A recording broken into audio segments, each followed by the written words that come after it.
इस वीडियो में देखने वाले हैं स्क्वायर रूट ऑफ -1 आई लिखते हैं, ये क्या मीन करता है एक्चुअली। क्योंकि square root of I is equal to -1, electrical engineers लोग लिखते हैं square root of -1 is equal to J, क्योंकि आई वो लोग करंट के लिए यूज़ करते हैं। एक सिंबल दे देने से किसी चीज़ को उसका मतलब समझ में आया था, ऐसा तो नहीं है, और उसके साथ अलजेब्रा कर सकते हैं, ऐसा तो नहीं है। तो आज वही समझने का कोशिश करेंगे क्या है। तो पहली बार जब square root of negative numbers आया था तो उनको लगा था किसी को स्क्वायर करने से नेगेटिव नंबर नहीं होता है। तो square root of negative numbers क्या होगा किसी को पता नहीं था, क्योंकि किसी को भी एक नेगेटिव नंबर का भी स्क्वायर करेंगे तो एक पॉजिटिव नंबर ही होता है। तो -1 का स्क्वायर रूट क्या होगा, वही सबसे बड़ा प्रॉब्लम था। और किसी भी नंबर का स्क्वायर रूट अगर नहीं पता है नेगेटिव नंबर्स का, तो -1 का पता कर लिया तो सबका पता कर लिया। फॉर एग्जांपल क्या, स्क्वायर रूट ऑफ -64, इसको कैलकुलेट करना है आपको। तो क्या होगा, स्क्वायर रूट ऑफ -1 इंटू 64, इसको लिख सकते हैं square root of -1 times square root of 64 that is equal to square root of -1 64 का स्क्वायर रूट 8। अगर स्क्वायर रूट ऑफ -1 पता है तो इसका स्क्वायर रूट पता है -64 का। तो मेन इंपॉर्टेंट सबसे प्रॉब्लम बॉयल डाउन हो जा रहा था आके कि स्क्वायर रूट ऑफ -1 क्या है। सबसे वो पता कर लिया तो सब नेगेटिव नंबर का स्क्वायर रूट पता चल जाएगा आपको। तब प्रॉब्लम क्या है, आपको स्क्वायर रूट ऑफ -1 फाइंड करना है। तो ये जब पहली बार आया था तो क्या करें इसको, कैसे मतलब स्क्वायर रूट ऑफ -1 कहाँ क्या है, किसी को स्क्वायर करने से -1 नहीं होता, क्या करें अभी। तो दो वे है इसके साथ डील करने का। आपको पता नहीं है स्क्वायर रूट ऑफ -1 क्या है, आप अभी अपने आप को एक फ्रेश बच्चा ऐसा सोचिए, आप बस ट्राई कर रहे हैं क्या करके स्क्वायर रूट ऑफ -1 को फिट किया जा सकता है मैथमेटिकल फ्रेमवर्क में। हमको जो अच्छा लगेगा हम वही करेंगे। देखिए आप वैसे ही सोचेंगे तभी जाके स्क्वायर रूट ऑफ -1 आपको क्या है समझ में आएगा, जिसको आई लिख देते हैं। क्यों आई लिखते हैं, क्या है, क्योंकि जब साइंटिस्ट लोग पहली बार, जब मैथमेटिशियन लोग को ये प्रॉब्लम पहली बार आया था, वो लोग भी ऐसे ट्रायल एंड एरर करके ही उसको फिट किए हैं मैथमेटिकल फ्रेमवर्क में। तो वही हम करने जा रहे हैं। हमको पता नहीं है स्क्वायर रूट ऑफ -1 क्या है, हम लोग अप्रोच करेंगे इसको ठीक करने का। तो हम लोग को पता है कि रियल नंबर्स के बीच में स्क्वायर रूट ऑफ -1 तो है नहीं, रियल नंबर लाइन ये है, इसके बीच में स्क्वायर रूट ऑफ -1 कहीं नहीं है, ये तो हमको पता है। तो अब क्या करें आगे।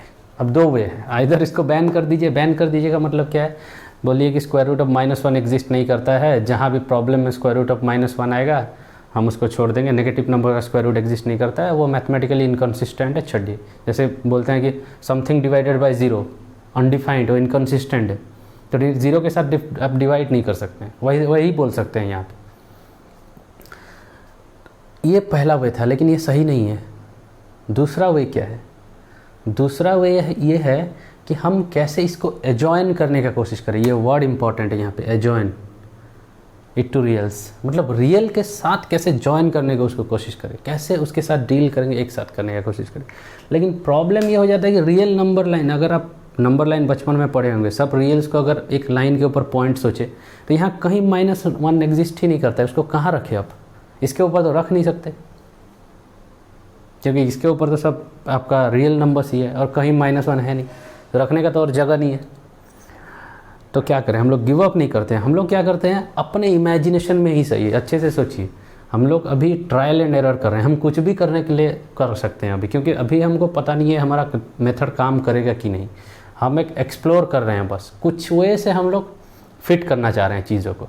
तो हम लोग क्या करेंगे, अपने इमेजिनेशन में ही सही हम लोग और एक लाइन बनाएंगे। ये आपका रियल लाइन है, जहाँ पे 1 0 1 2 ऐसे सफ़र रहता है। हम लोग अपने इमेजिनेशन में और एक लाइन बनाए और यहाँ पे हम लोग रखेंगे स्क्वायर रूट ऑफ -1 को।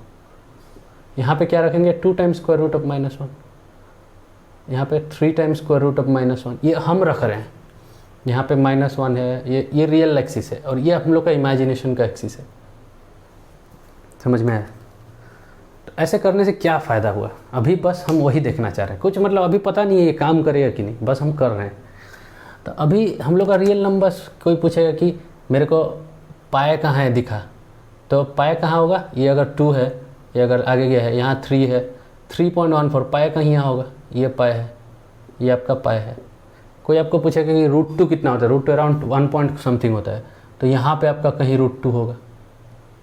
आपको कोई पूछे कि स्क्वायर रूट ऑफ -3 कितना होगा, स्क्वायर रूट ऑफ -3 कहाँ होगा, इसी कहीं लाइन में होगा, ठीक है। तो स्क्वायर रूट ऑफ -9 सोचिए, स्क्वायर रूट ऑफ -9 ये क्या होगा, -1 टाइम्स 9 का स्क्वायर रूट, तो ये क्या होगा root over of -1 times square root of 9 जो कि 3। तो ये है आपका square root of -9।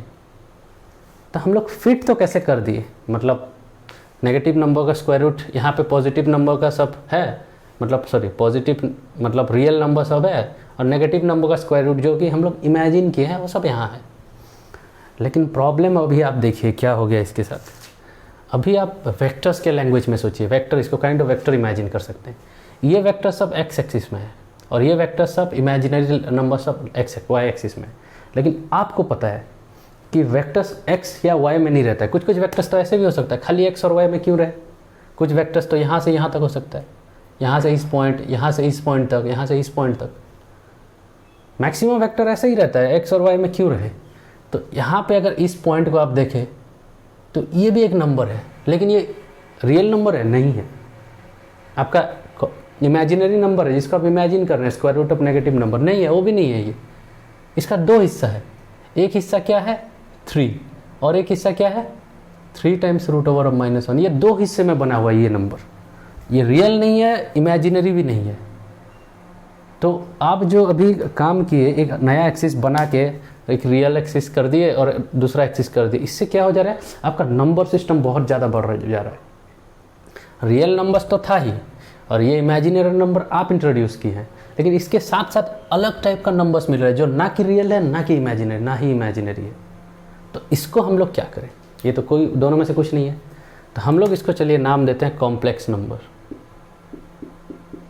Complex numbers, complex numbers का क्या होता है, फॉर एग्जाम्पल ये उसका एक रियल पार्ट होता है जो कि पहले लिखते हैं हम लोग 3, मतलब ये 3 रियल पार्ट है, और मान लीजिए और 2 टाइम्स स्क्वायर रूट ऑफ -1, मतलब ये 3 और ये यहाँ पे गए, ये नंबर है। तो ये नंबर एक नया नंबर है, मेरे को पता नहीं, हम लोग कुछ पता नहीं है, हम लोग अभी ट्रायल कर रहे हैं, मैं बस बोल रहा हूँ हम लोग ट्रायल कर रहे हैं, हम लोग का चीज़ें काम करता है कि नहीं बाद में। तो अभी हम लोग को एक कॉम्प्लेक्स नंबर मिला, नाम हम दिए कॉम्प्लेक्स नंबर।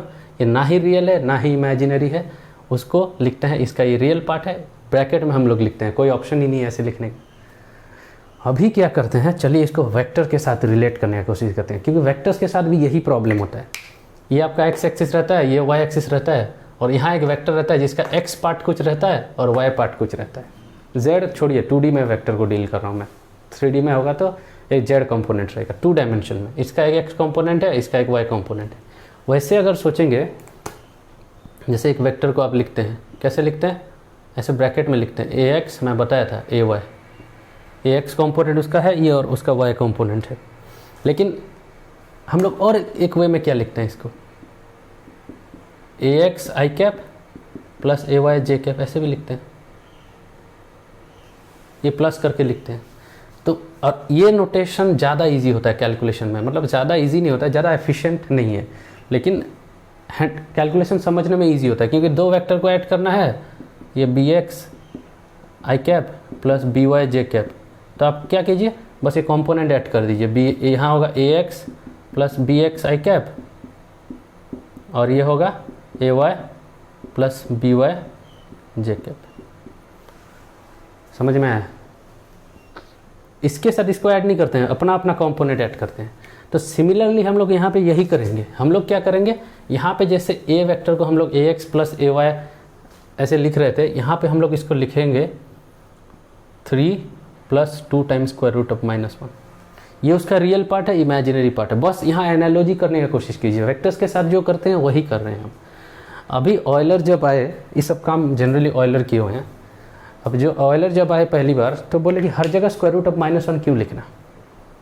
तो हम क्या करेंगे, स्क्वायर रूट ऑफ -1 की जगह आई लिखेंगे। आई क्यों लिखेंगे, क्योंकि ये इमेजिनरी है, हम लोग इमेजिन किए हैं वो एक्सिस, पता नहीं है हमको कहाँ वो एग्जिस्ट करता है कि नहीं, वो भी पता नहीं है। इससे क्या फ़ायदा होगा, मतलब एक चीज़ एग्जिस्ट नहीं कर रहा है, आप नाम दे के उसके साथ मैथमेटिक्स करने की कोशिश कर रहे हैं, हमको पता नहीं क्या फ़ायदा होगा, क्योंकि अभी तक कुछ ट्राई नहीं किए हम लोग, बस चीज़ें डिफाइन कर लें। समझ में आया। तो ऑयलर, और ये ऑब्वियसली हम लोग इमेजिनेशन में ही किए हैं, क्योंकि कोई एक्सपेरिमेंट मेज़र नहीं कर सकता है इमेजिनरी नंबर को। अब जब भी एक कॉम्प्लेक्स नंबर के साथ कर रहे हैं, अगर कुछ एक्सपेरिमेंट करेंगे, कोई रियल लाइफ में कुछ प्रॉब्लम करेंगे, तो उसका हमेशा रियल पार्ट ही इमेजिन कर मतलब मेज़र करेंगे आप। कॉम्प्लेक्स पार्ट मतलब इमेजिनरी पार्ट आप मेज़र नहीं कर सकते। तो काइंड ऑफ सोचिए इमेजिनरी नंबर हम लोग का इमेजिनेशन में ही है, लेकिन उसका क्या फ़ायदा होगा जो हम लोग इतना इमेजिन कर रहे हैं, इतना कुछ कर रहे हैं। उसका ये फ़ायदा होता है कि हम लोग का मैथमेटिकल फ्रेमवर्क बहुत बढ़ जाता है, भले ही इमेजिनेशन में ही सही, लेकिन मैथमेटिकल हम लोग क्या करते हैं। देखिए, एक प्रॉब्लम हम लोग का रियल नंबर्स पे है, मान लीजिए जनरली प्रॉब्लम सब रियल नंबर्स पे रहता है।